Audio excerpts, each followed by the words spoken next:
Hi guys, it's round 5 of Wijk aan Zee Tata Steeel Chess 2025, and in this video we're going to have a look at what is probably the most insane game of the tournament so far. It is local hero Jorden van Foreest, the winner of the edition in 2021, against Nodirbek Abdusattorov, world's number 5, and having a great tournament so far. He's in second place behind Pragnananda. And well, he's playing with the black pieces, and when you put two fighting players against each other, this is what you get. It's an absolutely fantastic game, and it's my pleasure to share with you some inside information, as while this game was being played, I was the live commentator for the Dutch audience, so I've been following this game very closely, and I'm happy to share some absolutely amazing lines. Make sure to watch this video till the end, as after having shown you the game, I will show you some more incredible ideas which were found in this game. Let's have a look. Jorden opens the game with a move 1e4, c6, the Caro-Kann. It's one of the most exciting openings nowadays. It's a clear sign that black also wants to get an unbalanced game and play for a win. d4, d5, Jorden goes for the advanced variation, bishop f5. And here it's the move c4, one of the many possibilities here for white. Black goes for e6, knight c3, bishop to b4, knight ge2, protecting the knight on c3. So after knight e7, they follow the move a3. If black is gonna take, you're happy to take back with your knight, and white, well, is having the bishop pair, space advantage. That's looking great, but Abdusattorov goes for this idea. Bishop a5, maintaining the pin, but there follows the move b4. White's going after that bishop. Bishop c7, and now the knight goes to g3 to attack the bishop. Okay, it's a question, what should black do? Should black keep the bishop? Can he just castle, for instance, or drop back with the bishop to g6? This is a typical idea you often see in the Caro-Kann, but it does allow white to grab also more space on the king side, threatening here to trap the bishop. h6, h5, attacking this bishop, bishop h7, and now this queen g4, attacking the pawn on g7. It's a razor sharp opening. All the pieces are still on the board, but white is making his intentions clear, as castling kingside would be a huge blunder because of bishop takes h6, and it's almost made already. Crushing attack for white. Therefore, rook g8, defending the pawn, but black can no longer castle in that case. Bishop e2. Pawn takes c4, the right moment to take, as now after bishop takes c4, okay, white has spent another tempo with his bishop. Well, knight d7, castling kingside, and the knight goes to f5. Here, interesting moment, bishop e3 was played, and black does have two possibilities to capture a piece. Knight takes e3 or knight takes g3. Both are not so good. If you take on e3, you take with the pawn, and the f-file will be opened with crushing threats against the pawn on f7 and the pawn on e6. That's something you don't want to do. For that reason, knight takes g3, pawn takes g3 is also not a good idea. And instead, Abdusattorov played here the move queen e7. So he's ready to castle queenside, so the king will be much safer on that side of the board. Of course, Jorden understands it and really wants to play for an attack immediately there. He went for the move b5, which is probably not the best way of playing, as it does give black the chance here to play the move c5. And now, all of a sudden, there is pressure against the pawn on d4. If you do take on c5, well, there is knight takes e3, pawn takes back, knight takes e5, and all of a sudden, white's position is falling apart. If you keep everything defended, at the end of the day, the knight on g3 will still be hanging. Of course, you understand that white doesn't have to take the pawn on c5, and instead there followed knight takes f5. Bishop takes f5, attacking the queen, and the queen goes back to f3, attacking the pawn on b7. Therefore, black doesn't want to take now on d4, but instead there followed castling queenside, which is looking like a safe place for the king, as very soon you can tuck your king into the corner, for instance with king b8, and okay, later on with pressure against the pawns on d4 and e5, black seems to be doing a good job. But now, this is Jorden at his best. He is really trying to steer things up, massive complications, and the next move is absolutely insane. I didn't see it coming at all. He went for this move, knight d5. Fasten your seatbelts. What is happening here? The knight is attacking the queen on e7. There's pawn takes d5. Well, if you do take the bishop, then white's bishop on c4 is also still hanging, so that's not a good idea. However, Jorden wanted here to take back with a bishop on d5. And that's interesting as he just takes a pawn. Now, if white were allowed to make another move, he would take the bishop. If you move the bishop away, the trick is to take on b7 with check. If the king goes to b8, the bishop makes space for the queen to deliver checkmate on b7. So that is a huge thing. Well, of course, bishop e6 is not forced, and Abdusattorov came up here with the best move in the position. He played king b8. Remarkable idea. Not fearing bishop takes b7 any longer as it doesn't come with check. Black has several ways to deal with the mating threat. Jorden van Foreest captured the bishop on f5, but now there is knight takes e5. Fantastic strike as it opens up the path for the rook on d8 to attack the bishop on d5.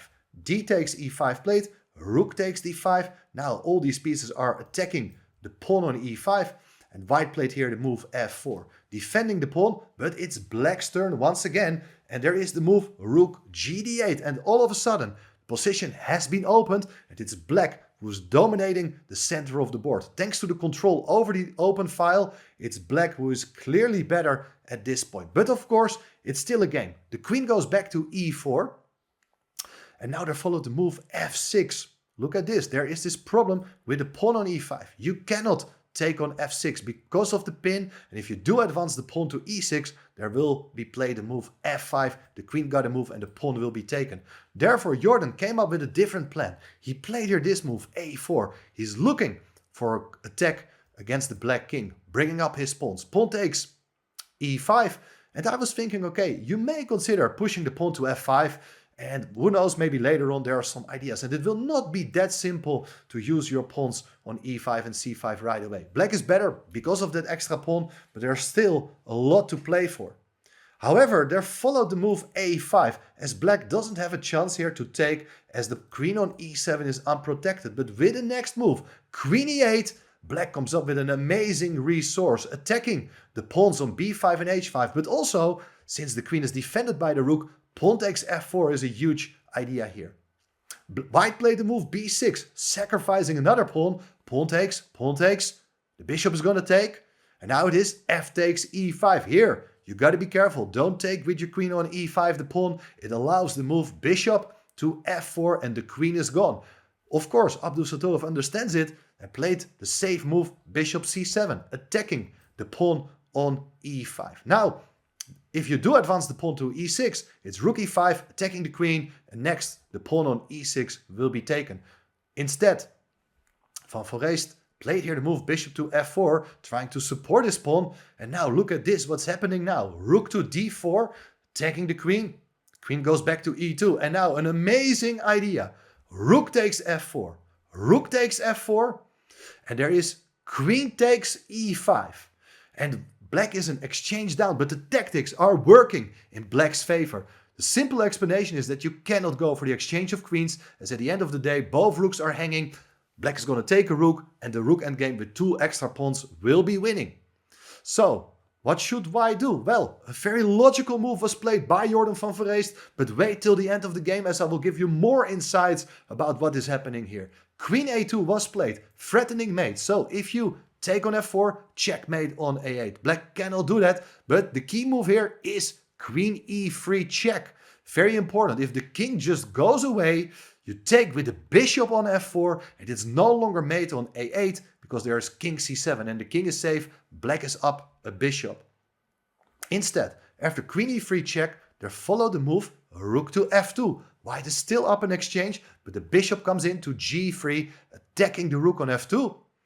And there is no longer mate because after queen a8, the king goes to c7. Of course, white can give a bunch of checks. Queen a5, b6, blocking the check. Queen a7, king c6, queen a4. It goes on, b5, attacking the queen. Queen a6. And now where do you go with the king? Well, there's no way back. You have to go forward. King d5 is an excellent move. If you do give another check on d1, which was not played in the game, there is king e5 and the king having no pawns defending it. It's absolutely safe here, being surrounded by the queen and the rook. If you, for instance, take the rook, it's queen takes f2 and mate on f1. And instead of taking the rook, if you give a check first, you can block with the rook on d4. And well, next, the bishop will take on f2. So that's an amazing line. Instead of giving a rook check on d1, Van Foreest played here the move queen to b7. But now the king will make use of the pawns. The pawns are offering a nice shelter for the king. The rook on f2 is pinned, cannot move. The other rook cannot go to c1 as the queen is covering that square. So therefore queen f7 played. And now very important, don't run away with the king, as all of a sudden you may be checkmated along the A and B file. So that's not a good idea. But here again, you can interfere with the rook. Black is using a piece to defend here. Very nice defense by Abdusattorov. Now, at the end, there is queen takes f2 and simplifications leading to a winning rook endgame for black. The only attempt here is rook from a1 to a2, defending here. Note that the rook on d5 is pinned, so rook d1 is not possible, but you can take on f2 with your bishop. Of course, white doesn't want to trade queens, therefore took with the rook on f2.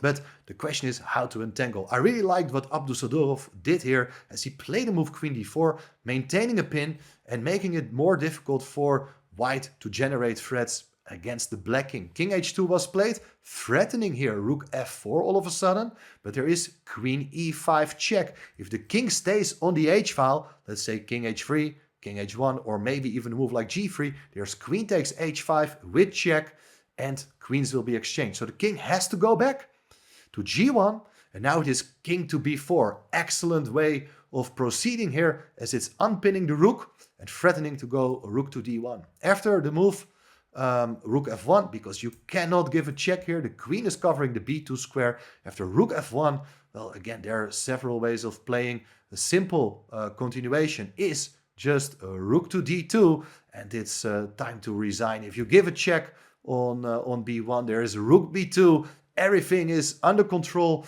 and there are no more checks, so very soon pieces will be swapped or the pawns will be promoted. Now, that was a very important win for Abdusattorov, as he is moving to 4 out of 5, if I'm not mistaken. He's in the shared lead with Pragnananda, and they played already each other in round 1. It was a very exciting game. Of course, there are still 8 more games to go, so anything can happen. But interestingly, Abdusattorov admitted that he was a little bit lucky in this middle game. Let's go back to that moment where, after the moves rook d4, queen e2, he sacrificed the exchange on f4. There is, after queen takes e5, instead of the game's continuation queen a2, also the possibility to play the move rook f4 to a4. That is an amazing move, with the same idea that if you do take the queen, it is checkmate on a8. So you understand, the queen cannot be taken, but what can black do instead? Well, the line is really forcing and absolutely amazing. It's probably one of the most insane calculations I have recently witnessed. Queen h2 check can be played, so there's no time for white to give mate. The king gotta run away. Then it's queen h1, king f2, only move, rook f8 check. The king has to go to e3, rook e8. And where's the king going? The king goes to d3. And now there is this move c4. Check. Still no time for white to give mate on a8. You cannot take with the rook, because then the queen will be taken. So you got to maintain your 2 rooks on the a file. If you do take with the king, still no time to take because of mate, but you can play queen h4 check. That's an interesting moment, because if the king would run away, let's say to b3, then it is queen takes a4, rook takes a4, rook takes e2, and black is a piece up. But instead of king b3, a much better move, and that's absolutely beautiful, it's the move g4. And look at this pawn is blocking the queen. There is no good check with the queen, with the rook, but the only move here, the winning move, is b7, b5. It's another check, and you're about to take the rook, no matter what. If king takes b5, don't take on e2, because it will be rook a8, king b7, and the other rook comes to a7. This would be checkmate. Fascinating variation. However, after taking with the king on b5, there is this move, queen g5 check. And now you understand that if the king will go away, you have time to take the queen, and there's no longer mate, as the king will run away. If king c6 would be played, it's queen f6 check. And after king to b5, for instance, you can start with queen b6, king to c4, and now it is rook takes e2, as there is rook a8, king b7, and the queen is defending the a7 square. And of course, there's no mating threat any longer. So you see how deep these guys had to calculate. It's a fascinating line, and Abdusattorov said that he had all been calculating it, but he was a bit lucky to spot it in time. Well, let me know what you think of this calculation example, of this game in general. Are you following this tournament, guys? And make sure to come back to the channel. I'll keep you covered. Subscribe to this channel, and you will follow all the actions from Wijk aan Zee 2025. Bye bye.